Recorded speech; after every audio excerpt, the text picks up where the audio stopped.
कुंताग्र भिन्न गज शोणित बारी बाह।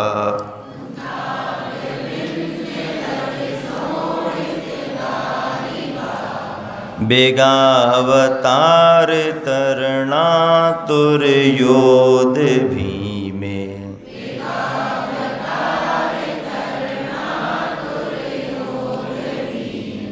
युद्धे जयं विजित दुर्जय जेय पक्षास।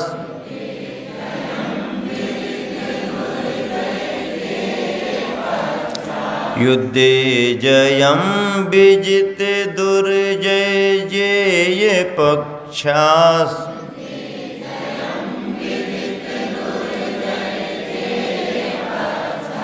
तत्पाद पंकज बनाश्रयणो लभन्ते।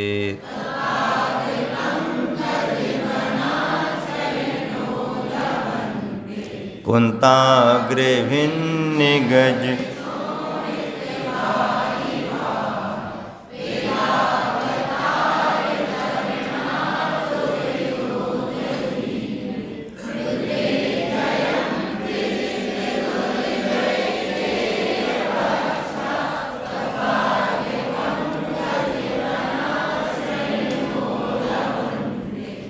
हे भगवान,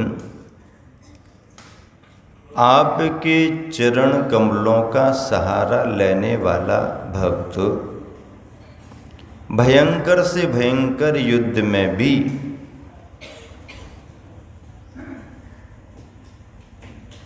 निश्चिंत ही विजय को पा जाता है।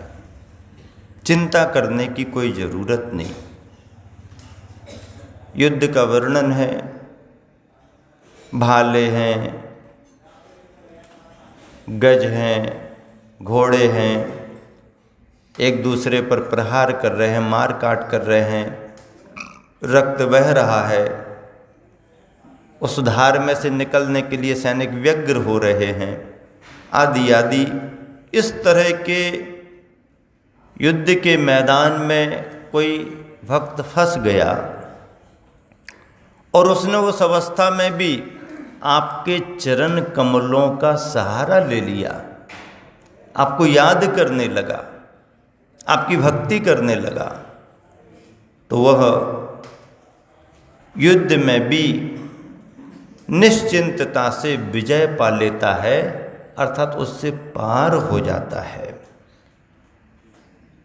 सर्वभय भंजक, सभी प्रकार के भयों से रहित अवस्था इस श्लोक से आपके लिए प्राप्त हो सकती है। और रिद्धि मंत्र में कहा है, ओम ह्रीं अर्हं क्षीर श्रावी रस रिद्धे क्षीर श्रावी रस रिद्धि प्राप्तेभ्यो नमः अर्घ्यं नृपान्ते। क्षीर श्रावी रस रिद्धि, क्षीर शराबी वो कहलाती है कि उन्होंने कुछ कह दिया तो आपके लिए ऐसी ऐसी ताकत आ जाएगी कि जैसे आप बरसों से दुग्ध का पान करते आ रहे हो, पौष्टिक दूध के लिए लेते रहे हों, ऐसी रिद्धियाँ, ऐसी क्षमताएं हैं। क्षीर शराबी, क्षीर यानी दूध। कुछ भी हो, कैसी भी स्थिति हो, इत्यादि प्रकार से 64 रिद्धियों की चर्चा जो करते हैं, 64 रिद्धि विधान करते हैं, गणधरों को रिद्धियाँ होती हैं। तीर्थंकर भगवान जब मुनि दीक्षा लेते हैं तो एकमात्र केवल ज्ञान को छोड़ करके बाकी सारी रिद्धियाँ उनको प्राप्त हो जाती हैं। गणधरों को केवल ज्ञान के अलावा सभी रिद्धियाँ रहती हैं। गणधरों को भोजन करने की जरूरत नहीं पड़ती, भगवान नहीं बने, लेकिन मुनि अवस्था में भी किसी गणधर को, जिस समय से वो गणधर पद पर आते हैं, कभी भी उनको आहार करने की जरूरत ही नहीं पड़ती। ऐसी ऐसी रिद्धियाँ, उन रिद्धियों से उनका शरीर चलता रहता है। भक्तामर महिमा आराधना के शिविर में आप सभी बहुत अच्छे से लाभ ले रहे हैं।